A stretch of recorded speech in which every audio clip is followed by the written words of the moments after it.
ये समझाइए कि रावण का जो पुतला है वो इतना ऊंचा, इतना बड़ा, इतना विशाल क्यों बनाया जाता है? देखिए, वो तो कई बार कमेटी का अपना विषय होता है कि चलो हमें अपना एक विस्तार देना है, पर मुझे एक लाइन बहुत अच्छी लगी जो अभी आप ही ने बोली थी, कितना भी बड़ा क्यों ना हो और कितना भी महंगा क्यों ना हो, अगर अभिमान है तो जलना पड़ेगा। कि मैं आपके दर्शकों को एक और बात बताना चाहता हूं कि क्यों आज तक भगवान श्री राम की पूजा होती है और क्यों रावण की पूजा नहीं होती है। आज भी विजयदशमी के दिन हम रावण को ही क्यों जलाते हैं? अच्छा, आज का मनुष्य भी इस बात को शोध नहीं करता। जैसे आज आएंगे, रावण को जलता हुआ देखेंगे, ताली बजाएंगे, बच्चों को खिलौना देंगे और अपने घर में चले जाएंगे। कल से फिर वही करेंगे जो रावण कर रहा था। रावण ने शायद जो उतना किया भी नहीं था, उससे ज्यादा हम करेंगे। अरे भाई, आपने रावण को जलते हुए देखा है तो कम से कम हम ये सीखें कि जो रावण ने किया है वो हमको नहीं करना है, जो राम ने किया है। अब मैं थोड़ा सा राम में और रावण में अंतर बताता हूं। राम कौन है? जो अपने भाई के लिए, या उससे पहले आ जाएं, राम कौन है? जो अपने माता पिता की बात को सर रखते हैं, इग्नोर नहीं करते हैं।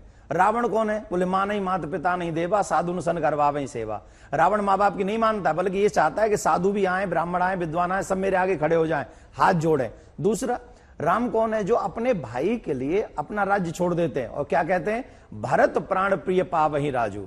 अगर भरत तो मेरे प्राण प्रिय भैया को भरत राज्य मिलेगा तो मेरे समान कोई भाग्यवान नहीं। मुझे ऐसा लगता है विधाता मेरे पक्ष में हो गया। और रावण कौन है? अस कई कीने से चरण प्रहारा। रावण ने विभीषण को लात मारी, चरण का प्रहार किया। किस लिए किया? क्योंकि रावण ने, विभीषण ने क्या कहा था? अगर आप अपना हित चाहते हो तो सीता को वापस कर दो, ये कहा था। कोई गलत नहीं कहा था। ये नहीं कहा था कि मुझे अपनी लंका का एक हिस्से का राज्यपाल मुझे भी बना दो, ये नहीं कहा था उन्होंने कहा था कि सीता को आप जो लाए वो गलत है, आप उसे वापस कर दो। तो सीता को वापस कर दो ये सुना तो अपने भाई को लात मार के भगा दिया, चरण का प्रहार किया। असकई कीन चरण प्रहारा। उसके बाद विभीषण कौन है? संत कौन है? अनुज गहे पद 12 जानते थे इस कृत्य को करने से, इस कृत्य को करने से रावण जल जाएगा, परिवार के सहित नष्ट हो जाएगा। इसके बावजूद भी उसने विभीषण की बात नहीं मानी। राम जी कौन है? जो अपने भाई से भी कह रहे हैं, लक्ष्मण कह रहा है मैं आपके संग चलूंगा, मैं चलना चाहता हूं, मैं नहीं रहूंगा आपके बिना, क्योंकि माता रामो मत पिता रामचंद्र, स्वामी रामो मत सखा रामचंद्र, सर्वस्वम्बे रामचंद्र दयालो, नार्यव जाने नहीं जाने नहीं न जाने, मैं आपके बिना किसी को जानता नहीं, आप मेरे माता पिता सब आप ही हैं। तो राम जी लक्ष्मण को मजबूर होके लेके आए। रावण कौन है? सो रहा था बेचारा भाई कुंभकर्ण, सो रहा था, सब मर गए तो सोए हुए को उठा दिया कि तू उठ, तू भी मर। तो इसका अभिप्राय आप एक बात समझ लीजिए कि रावण, मैं फिर कहूंगा, परम भक्त है रावण, शिव जी का प्रकांड भक्त है। ऐसा भक्त कोई नहीं हुआ जिसने सर काट काट के चढ़ाए हों।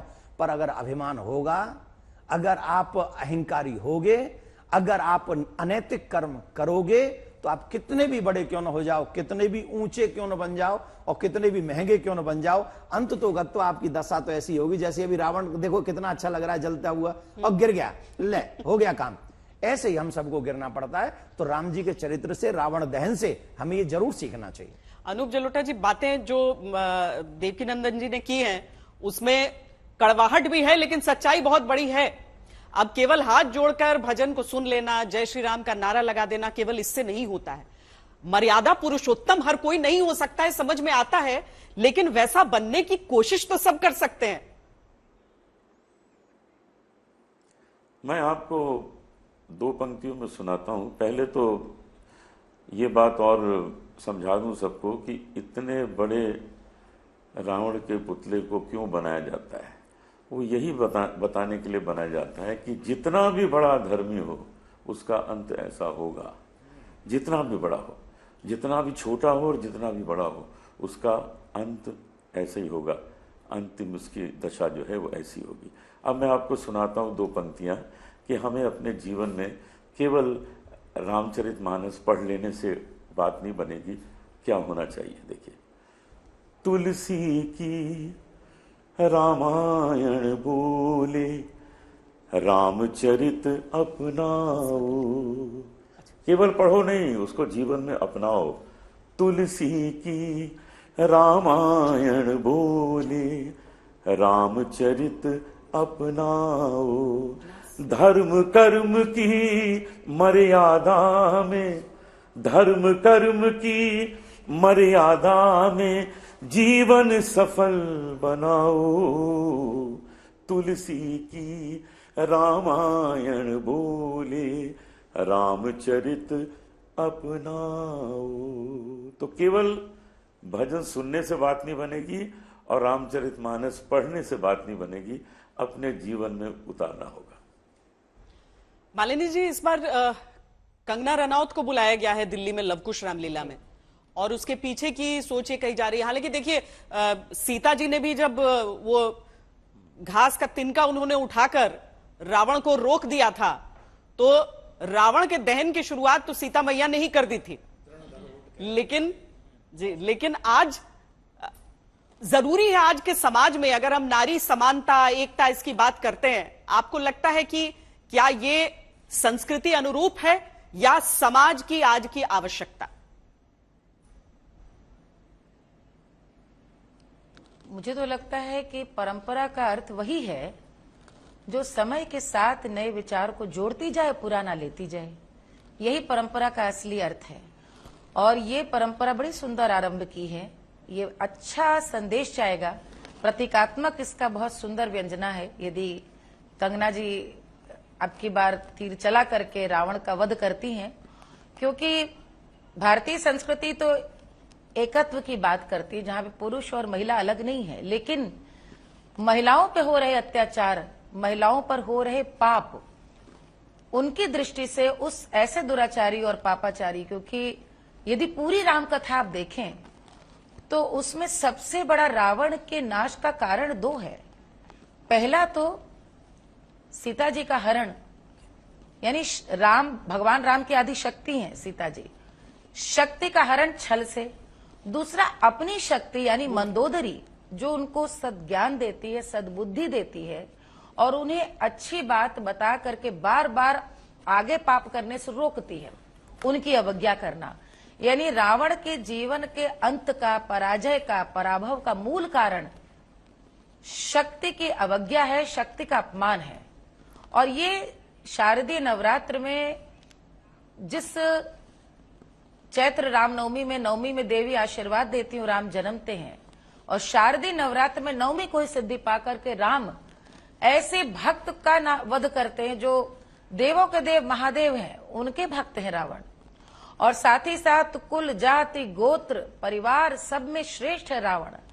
तो रावण का वध, रावण के पुतले का दहन कहीं न कहीं समाज का ये संकेत भी देता है कि कोई कितना भी श्रेष्ठ हो, क्षमा किसी को नहीं किया जाता, जीत धर्म की ही होती है।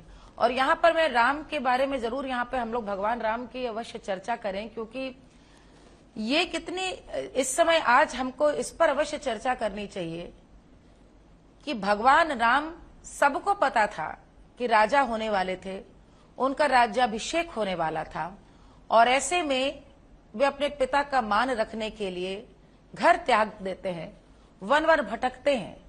जिस समय सीता जी का हरण करके रावण ले जाता, यदि वे चाहते तो वे अयोध्या से सहायता मांग सकते थे। यदि वो चाहते तो बड़े बड़े राजाओं से, सब उनका सम्मान करते थे, वे किसी से भी राजा की सेना ले सकते थे, लेकिन नहीं। चूंकि वे वनवासी वेश में थे उस समय, चूंकि वे 14 वर्ष के उस वचन को पूर्ण कर रहे थे, तो वनवासी राम ने वन में रह करके, वन की शक्ति को पहचान कर, जितनी भी अभाव से जूझ रहे, जितने वंचित थे, उनको बल दिया, उनमें शक्ति फूंकी, उनमें प्राण फूके, और उनके साथ जाकर ऐसी लंका कोट समुद्र सिखाई, ता रावण घर दिया न बाती, कहते हैं ऐसे रावण, ऐसी लंका पे जाकर विजय प्राप्त करी। यानी ये संदेश कहीं न कहीं जन सामान्य के लिए भी है कि मर्यादा ऐसे निभाई जाती है जैसे भगवान राम ने अपने जीवन में मर्यादा का पालन अंत तक किया। जब वे एक वध करने रावण का जाते हैं, वहां भी वनवासी रूप में जाते हैं, और पूरी स्त्री जगत में एक स्त्री का अपमान करने का क्या दंड हो जी, वे जाकर के रावण का वध करके पूरे संसार में